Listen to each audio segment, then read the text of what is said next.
Hello everyone, आज हम लोग फिर बात करेंगे कोड ऑफ सिविल प्रोसीजर 1908 के टॉपिक पे। और हम लोगों का टॉपिक ऑर्डर 21 ही रहेगा।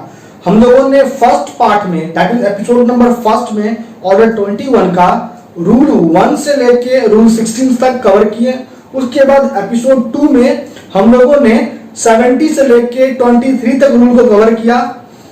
मैंने सीपीसी का, जब आप जाओगे, आप मेरे चैनल को विजिट करोगे, आप प्लेलिस्ट में जाओगे और सीपीसी सर्च करोगे तो सीपीसी का जो ऑर्डर 1 से लेके ऑर्डर 20 तक का प्रोविजंस है, ऑर्डर 1 से ऑर्डर 20 तक का एक एक रूल्स को मैंने बारीकी से बताया है।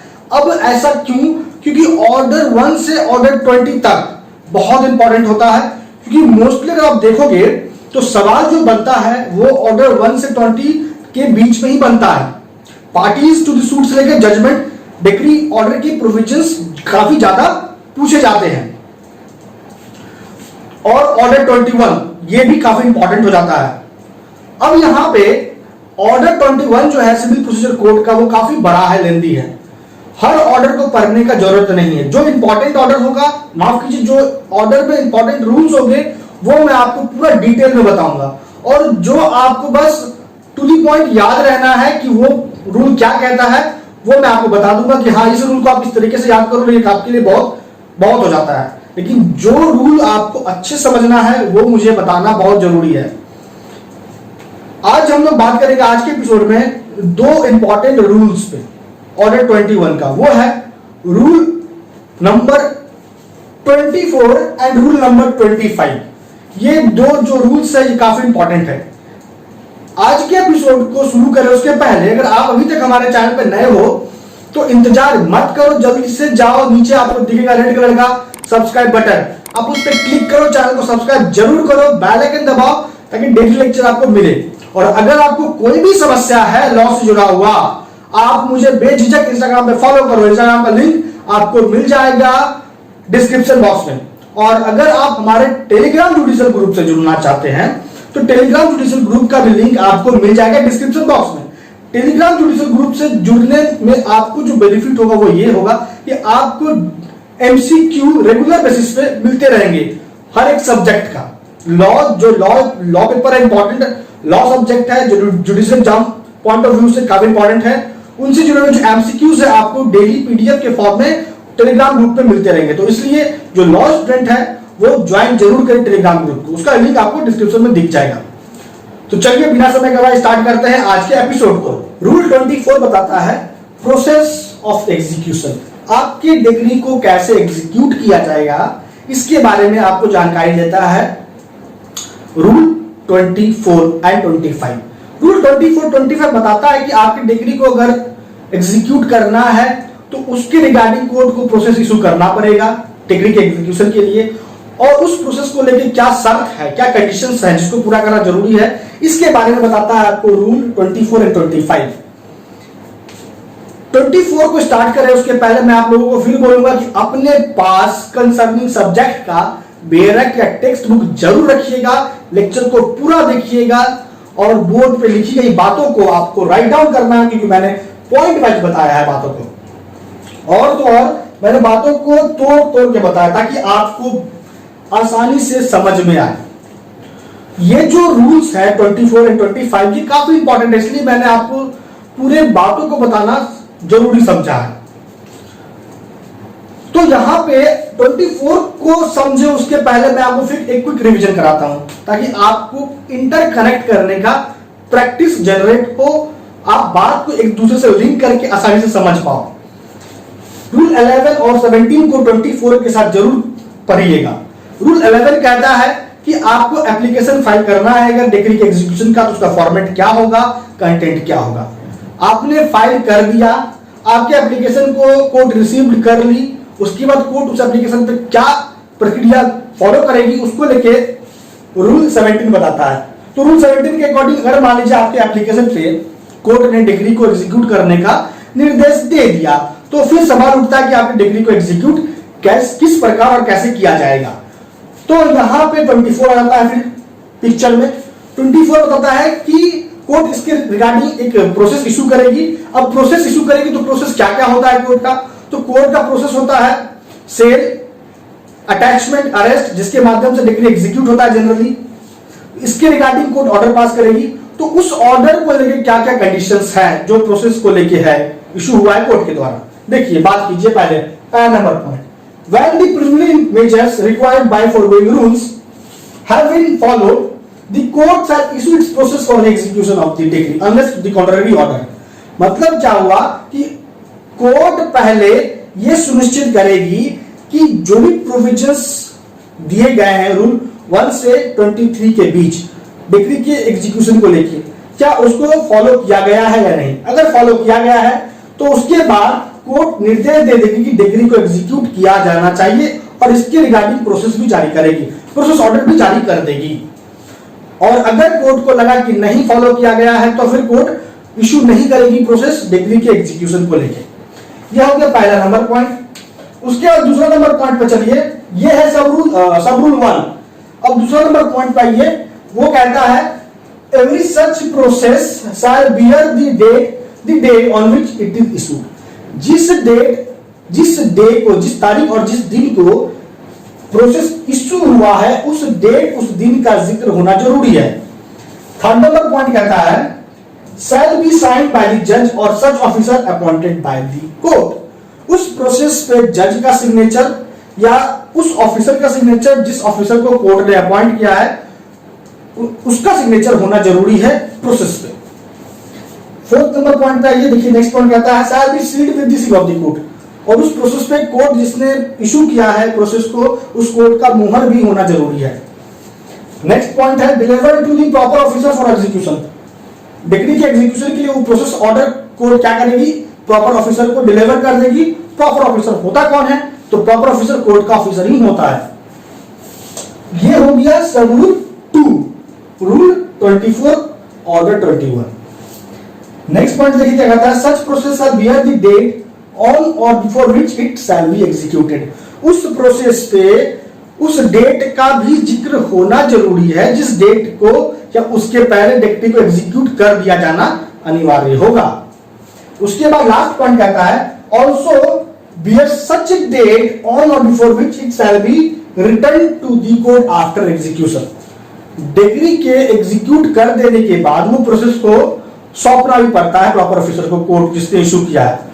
तो उस प्रोसेस में उस डेट का भी जिक्र होना जरूरी है जिस डेट को या उसके पहले प्रॉपर ऑफिसर को वापस कर देना, रिटर्न कर देना है कोर्ट को जिसने इशू किया था वो प्रोसेस, उस डेट का भी जिक्र होना जरूरी है। लेकिन इसमें प्रोविजन है जो आपको ध्यान देना है, वो कहता है but no process shall be deemed void if no date specified for its return. लेकिन अगर मान लीजिए किसी प्रोसेस में डेट नहीं लिखा गया है उसके रिटर्न का, तो ये ग्राउंड नहीं बनता है इस बात को मान लेने का कि वो प्रोसेस वाइड है। तो इतनी सारी बातों की जानकारी आपको मिल गई रूल 24 से। 25 पे हम लोग आए, उसके पहले मैं आपको कुछ बता देना चाहता हूं, जैसे कि डिक्री को एग्जीक्यूट करा जाएगा, इसको लेके ये तो प्रोसीड्यूरल प्रोविजंस है ऑर्डर 21, लेकिन सब्सटैंटिव प्रोविजंस भी दिए गए हैं डिक्री के एग्जीक्यूशन को लेके। वो क्या क्या है, जैसे 36 कहता है एग्जीक्यूशन ऑफ ऑर्डर्स। जो भी प्रोविजंस दिए गए हैं डिक्री के एग्जीक्यूशन को लेके सीपीसी में, वो सभी प्रोविजंस ऑर्डर के एग्जीक्यूशन पे भी अप्लाई होंगे। उसके बाद सेक्शन 36 के बाद 37 बताता है आपको कि court which pass the decree, उसका डेफिनेशन क्या होगा। 38 बताता है कि आप याद उसको रिवाइज करो, रिवाइज, क्योंकि जब भी बात एग्जीक्यूशन का आएगा तो आपको इन सभी सेक्शंस को ध्यान रखना है। जैसा कि मैंने आपको बताया, मैं आपको इसलिए यहां पे याद दिला देना चाहता हूं ताकि आपका एक तो रिवीजन हो, साथ ही आपको यह समझ में आए कि जब भी किसी पार्टिकुलर क्वेश्चंस का आपको आंसर करना तो कैसे करना, क्या क्या कंटेंट होगा, तभी जाके आप मेंस में अच्छे से लिख पाओगे और अच्छा नंबर आपको मिलेगा। तो 36 समझ में आ गया, 37 बता दिए। 38 बताता है court by which decree to be executed, कौन सा कोर्ट डिक्री को एग्जीक्यूट करेगा, 38 बताता है। मैं पूरा प्रोविजन नहीं बताऊंगा क्योंकि लेंथी हो जाएगा लेक्चर। अगर आपको इस पूरे प्रोविजन में लेक्चर चाहिए तो आप मुझे कमेंट बॉक्स में कमेंट जरूर करना, मैं आपको ये जो सब्सटैंटिव प्रोविजंस हैं वो भी मैं आपको बताऊंगा पूरे अच्छे से डिटेल में। 39 कहता है transfer of decree for execution, decree को किस कंडीशन में ट्रांसफर किया जाता है एग्जीक्यूशन के लिए। सेक्शन 40 कहता है transfer of decree to court in another state for execution, मतलब एक राज्य से दूसरे राज्य के कोर्ट को डिक्री ट्रांसफर होता है एग्जीक्यूशन के लिए, और ये होता है सेक्शन 40 के अकॉर्डिंग। बात करेंगे अगर सेक्शन 41 का, तो सेक्शन 41 कहता है कि जब एक राज्य से दूसरे राज्य के कोर्ट को डिक्री भेजा गया है तो उस कोर्ट का क्या रिजल्ट आया एग्जीक्यूशन को लेकर डिग्री का, उसको सर्टिफाई करना पड़ता है कोर्ट जिसने ट्रांसफर किया था डिग्री उसको। ये होता है 41 के अकॉर्डिंग। उसके 42 बताता है power of court executing degree, जो कोर्ट डिग्री एग्जीक्यूट कर रहा है उसका क्या पावर है वो बताता है सेक्शन 42। तो इसी तरीके से 43 बताता है execution of decree passed by civil court to which this court does not extend. उस सिविल कोर्ट के डिग्री को कैसे एग्जीक्यूट किया जाएगा जिस सिविल कोर्ट पे सीपीसी का प्रोविजन अप्लाई नहीं होता है, क्योंकि वो उस क्षेत्र में स्थापित है वो सिविल कोर्ट जिसपे सीपीसी का प्रोविजन अप्लाई नहीं होता है। उसके बाद 44 बोलता है execution of decree passed by revenue court to which this court does not apply. उस रेवेन्यू कोर्ट के डिग्री को कैसे एग्जीक्यूट किया जाएगा जिस रेवेन्यू कोर्ट पे सीपीसी का प्रोविजन अप्लाई नहीं होता है। 44 ए कहता है execution of reciprocating territory. Reciprocating territory क्या होता है, उसकी डिग्री को कैसे एग्जीक्यूट किया जाता है। अगर कोई भी कोर्ट रेसिप्रोकेटिंग टेरिटरी में सिचुएटेड है और उस कोर्ट ने अगर डिग्री पास किया तो उसके डिग्री को कैसे एग्जीक्यूट किया जाएगा, तो इसके बारे में आपको 44 ए देखना होगा। उसके बाद डिग्री को कोर्ट इंडिया के बाहर एग्जीक्यूट किया जाता है। Execution of degree outside India, तो subject to the what circumstances and subject to the what condition, इसके लिए आपको देखना होगा सेक्शन 45। तो ये जो सेक्शंस है काफी इंपॉर्टेंट है एग्जीक्यूशन को लेके, और ये सब्सटैंटिव प्रोविजंस है। अगर लेक्चर चाहिए इस पे, इस सेक्शंस पे, तो आप मुझे कमेंट बॉक्स में कमेंट जरूर कीजिएगा, मैं जरूर आपको पूरे डिटेल में बताऊंगा इन सभी सेक्शंस के बारे में। अब आइए बात करते हैं रूल 25। 25 कहता है endorsement on process. Proper officer जिसको दिया गया था एग्जीक्यूट करने के लिए डिक्री, अब वो उस प्रोसेस पे किन किन बातों को इंडोर्स करेगा, पृष्ठ करेगा, इसके बारे में बताता है आपको रूल 25। आइए देखते हैं टू द पॉइंट क्या कहता है। पॉइंट नंबर फर्स्ट है officer interested with the execution of the process. जिसको, जैसा कि मैंने आपको बोला, जिस भी ऑफिसर को दिया गया था डिक्री को एग्जीक्यूट करने के लिए वो प्रोसेस, आप कह सकते हैं प्रोसेस को ही एग्जीक्यूट करने के लिए इसी माध्यम से डिक्री भी एग्जीक्यूट होगा, तो वो ऑफिसर का क्या ड्यूटी है। कहता है shall endorse thereon the day on which and the manner in which it was executed. उसने किस डेट को और किस तरीके से डिक्री एग्जीक्यूट किया है उस प्रोसेस में इस बात का जिक्र करना जरूरी है उस ऑफिसर के द्वारा। पहला नंबर पॉइंट। दूसरा कहता है if there is any delay for execution reason thereof must be endorsed in such process.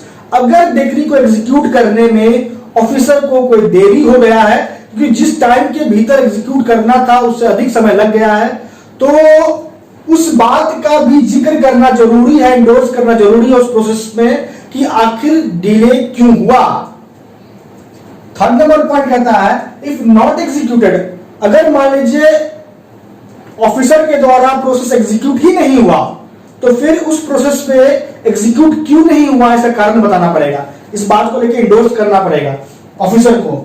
Next point कहता है where the endorsement is that such officer is unable to execute courts examining his inability। अगर मान लीजिए decree execute ही नहीं हुआ officer के द्वारा, क्यों नहीं हुआ, क्योंकि कहा जा रहा है कि वो इनएबल है, वो अयोग्य था, इसलिए तो यहां पे कोर्ट उसकी इनएबिलिटी को लेके एग्जामिन करेगी, इस बात को लेके इंक्वायरी करेगी, और इसमें उस इंक्वायरी में उसकी इनएबिलिटी को लेके क्या वाकई में वो अनेबल था कि नहीं था, इस बात को लेके एग्जामिन कोर्ट करेगी इस पॉइंट पे। लास्ट के नंबर कहता है रूल 25 का कि may also summon and examine witness regarding his inability and shall record the result. यहां पे जब एग्जामिन किया जाएगा ऑफिसर की इनएबिलिटी को, तो इस रिस्पेक्ट में कोर्ट विटनेसेस को समन जारी कर सकती है, समन इशू कर सकती है, और उसको कोर्ट बुला सकती है, और उसके बाद उन विटनेसेस को एग्जामिन कर सकती है इस बात को डिटरमाइन करने के लिए कि क्या वाकई में ऑफिसर जिसने एग्जीक्यूट नहीं किया था प्रोसेस को, क्या वो इनेबल था या नहीं था, अयोग्य था या नहीं था, इस बात के रिगार्डिंग। और उसके बाद जो भी निर्णय होगा उस निर्णय को कोर्ट को रिकॉर्ड करना है, तो कोर्ट रिजल्ट को भी रिकॉर्ड करेगी। तो ये हो गया लास्ट नंबर पॉइंट। इसी के साथ आपको इतनी सारी बातों की जानकारी मिल गई रूल 25 से। तो दोस्तों आ चुका है लेक्चर को कंक्लूड करने का टाइम। आज के एपिसोड में हम लोगों ने ऑर्डर 21 का 2 इंपॉर्टेंट महत्वपूर्ण रूल हम लोगों ने डिस्कस किया। साथ ही साथ हम लोगों ने सेक्शंस को भी देखा जो इंपॉर्टेंट है काफी। अगर मैं फिर बोलूंगा लेक्चर चाहिए तो कमेंट बॉक्स में जरूर कीजिएगा कमेंट। और अंततः मैं बस आपको इतना ही बोलूंगा कि अगर आपको वीडियो अच्छा लगा है, बात समझ में आई है, तो आप इसे लाइक जरूर कीजिएगा, अपने स्टूडेंट ग्रुप में शेयर जरूर कीजिएगा, मुझे कमेंट करके जरूर बताइएगा, क्योंकि लाइक से, शेयर से, कमेंट से बहुत मोटिवेशन मिलता है। और अगर आपको कोई पर्सनल क्वारी है तो आप मुझे बेझिझक इंस्टाग्राम पे फॉलो कीजिए, आपको लिंक दिख जाएगा डिस्क्रिप्शन बॉक्स में। और अगर मैं फिर बोलूंगा लॉ स्टूडेंट है जो जुडिशियल एग्जाम की तैयारी में लगे हुए हैं, उनके लिए काफी इंपॉर्टेंट है। आप जुडिशियल टेलीग्राम ग्रुप से जरूर जुड़िए। जुडिशियल टेलीग्राम ग्रुप का लिंक आपको दिख जाएगा डिस्क्रिप्शन बॉक्स में। तो दोस्तों आज लेक्चर में इतना ही। आपका अब तक मदद बने रहने के लिए बहुत बहुत धन्यवाद।